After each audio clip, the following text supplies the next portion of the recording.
जयंत पाटील साहेबांचा मुक्काम हा आयुष्यभर लबाडाच्या गावात आहे. खऱ्याच्या गावात ते कधी राहायला आले नाहीत. वाळवा विधान मतदारसंघातून ते लाखानं निवडून यायचे, पण यावेळी ते लीड त्यांचं 6,000वरती आलं. म्हणजे हे अंतर किती कापलं या मतदारसंघातली जनतेनं हे बहुतेक करून ते विसरलेले आहेत. गेल्यावेळी जिल्हा परिषदला उभा केलं वैभव शिंदेंना. विलासराव शिंदे साहेबांच्या डोळ्यात देखत त्यांच्या पाठीत खंजीर खुपसला आणि अपक्ष निवडून आला. तो 60 मतांना आलेला होता.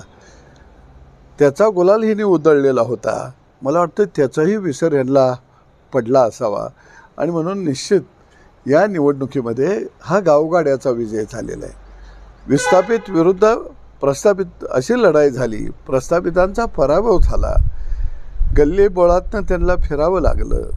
महाराष्ट्राचं राजकारण करणारा माणूस गल्लीत हात जोडत बसलेला होता आणि लबाडाच्या कहाण्या आणि लबाडाचा आवाजनं गावागावात देत सुटला होता. जाती जातीत भांडणं लावत सुटलेला होता. परंतु जनतेनं त्यांना जागा दाखवून